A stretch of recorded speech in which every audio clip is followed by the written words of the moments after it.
part 2. But Stefan says it's not possible to fight it. So they're trading barbs and having a discussion in the bar, while Elena is trying to get through to Rebecca.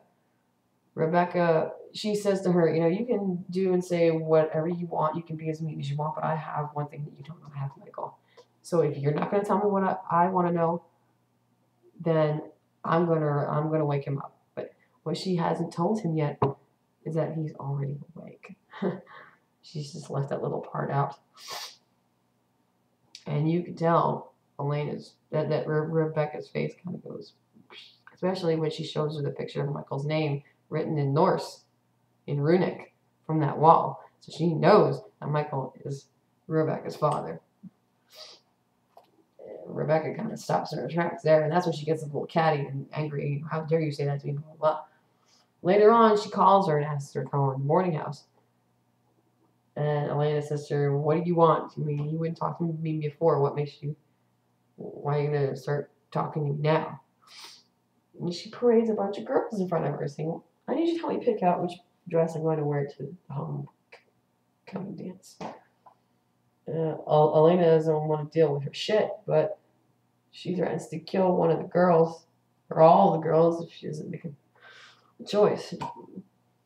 So Elena chooses one so that the girls won't die, and then she lets the girls go, and they have their little flashback discussion in which Rebecca relates the details of the story. So, I already told most of it. Since the other witch would not perform the spell, and Michael was intent on getting revenge on the wolves, he went to the only other person he could go to, which was his wife, the original witch. So she was the one that performed the spell. And she used certain ingredients, including wood from the white oak tree that used to grow in the area for longevity, for immortality. She performed the spell. They drank the blood. She gutted them each with a sword. They woke back up. They were alive. They drank the blood. And they were vampires. They had speed, strength, compulsion, all of the good stuff. But nature, or witchcraft, or what have you, wouldn't allow it to just stand like that. Because that's giving one creature way too much power. So it created ways to make it painful for them to be vampires. For every plus they had in being vampires, nature created something that would make it more difficult.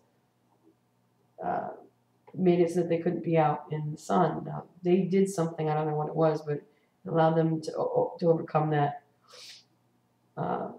Caused the plant that grew at the base of the white oak tree, or the white ash tree, which happened to be vervain, to become lethal to them,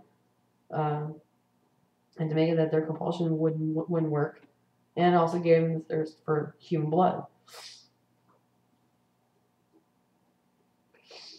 So not long after this happened, according to Rebecca, her father went on a killing spree when he went crazy, destroyed the wolves, destroyed the village, and killed their mother by ripping her heart out. So the rest of the family were frightened. They scattered, leaving only Klaus, Elijah, and Rebecca. Klaus stayed behind to help her bury his mother's body. And the three of them, Elijah, Rebecca, and Klaus, pledged to stay together no matter what, because they were family.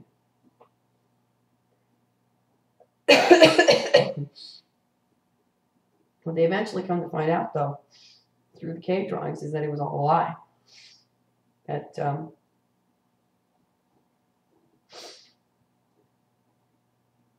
Michael was not the one that killed Esther. It was actually Klaus, because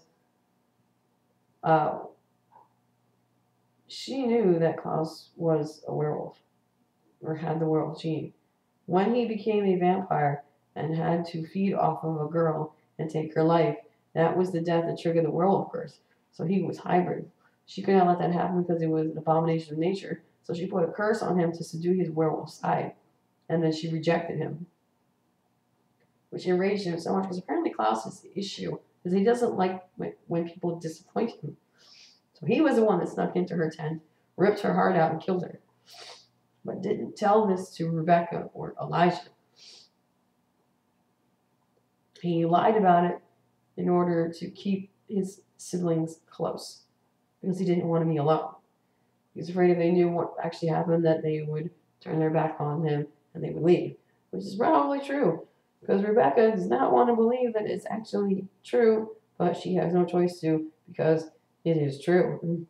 And it causes her to pretty much have an emotional breakdown.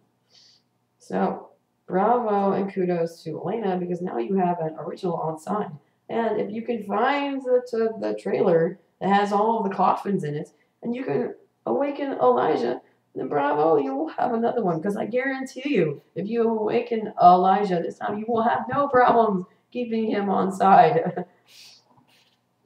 Especially after what Klaus did. Oh God, I hope they bring Elijah back. He was just buckets and bucket loads of awesome. But anyway, all in all, a very good episode. Learned lots of good stuff. Got some insight into Rebecca, and it's true what Elena was saying at the end, that she really is just a girl. I gotta say, Vampire Diaries got to have an ending scene with Damon and Elena in the bedroom talking about the details of the episode at the end of every episode. It must happen. I mean, it was the perfect scene. This was big step. Big step. Huge. Huge. Because previously, she would not have let him just lay there in the bed for no reason. Oh no. That was reserved only for Stefan. And the last time that he was in her bed, she freaked out and almost fell off the bed. But that's because he caught her off guard. Because she was asleep and he snuck in. But anyway, he was there waiting for her. And he told her, because when Damon and Stefan were at the honky tonk, they weren't sure where Michael was or what had happened between him and Catherine. But he showed up at the bar. He apparently followed them. He's that good of a vampire tracker.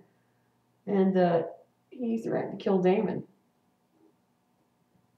if Stefan didn't tell him where Klaus was. But Klaus compelled him not to say, and he couldn't fight it. So it was literally either he say something or Damon was going to die because his hand was in Damon's chest. It was pretty wild.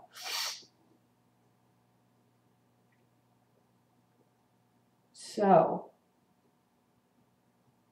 no one believed this was even possible. But Stefan had a little tiny emotional break. He actually felt the need to save his brother's life. You could tell by the look on his face that he was scared. He didn't want to lose Damon. And he said, okay, I can't tell you where he is, but I can get him here. Just don't hurt Damon. Oh, so he definitely feels something. Stefan definitely feels something. So,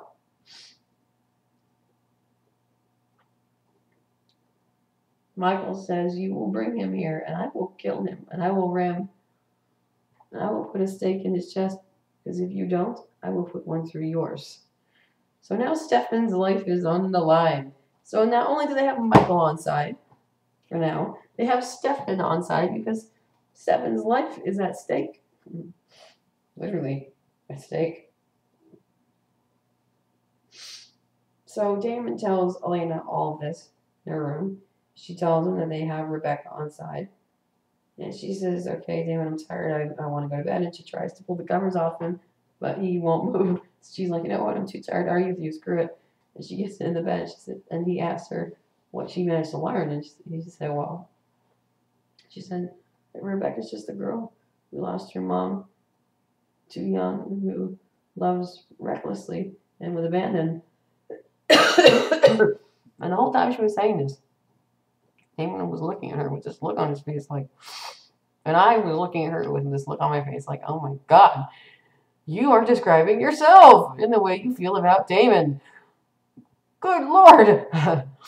If only you could see it. And she says to him something I never thought she would say. But she says that she knows that in the end, it's going to be Damon that saves Stefan, that brings him back from the darkness. And it's not because of Stefan's love for her. It'll be because of his love for Damon. Because in the end, blood is stronger than anything. Family is stronger than anything. As is evidenced with Rebecca and Klaus. She stayed with him for 1,000 years, even though he continuously staked her and put her in a coffin, put her through hell, probably treated her like shit, as well as her other brothers. And yet she still continued to stand by him solely because he was her brother, and she didn't want him to be alone, and she didn't want to be alone herself. And this whole time that she's saying this to him, he's just looking at her with this look on his face like, I love you even more right now than I ever have before. It was a very quaint and very romantic little scene. And I know that she falls asleep by the time it's over. Because she really is that tired, but it is very cute. And it just attests to how comfortable she's become having Damon around. And she's gotten so used to him that she doesn't shrug him off anymore. Definitely, you're getting closer and closer and closer. It's going to get to the point where she can't deny it anymore, honestly. She can't even deny it now. She just doesn't talk about it because she knows that if she says anything about it, it's going to get bad territory. So, next week's episode, Homecoming. I was really hoping that they would not do this dance. Because that tells me that the end of this year is only going to be maybe halfway through the senior year. And we're not going to get the prom until next year, until season 4, which kind of sucks. Because I was really, really hoping to see senior prom and see her with Damon at senior prom. That's a big, big moment right there. I don't know if there's going to be any Damon Elena stuff in this one because I see from the previous there's going to be a lot of action. It looked like Tyler was punching Damon in the face. I know that Tyler's supposed to be doing some nasty stuff in this episode. It's going to get pretty crazy because Klaus is coming back. And it would not surprise me if he comes back with an army in tow. Because he's had plenty of time during these last 2 episodes to create as many hybrids as he could possibly want. Scary thought.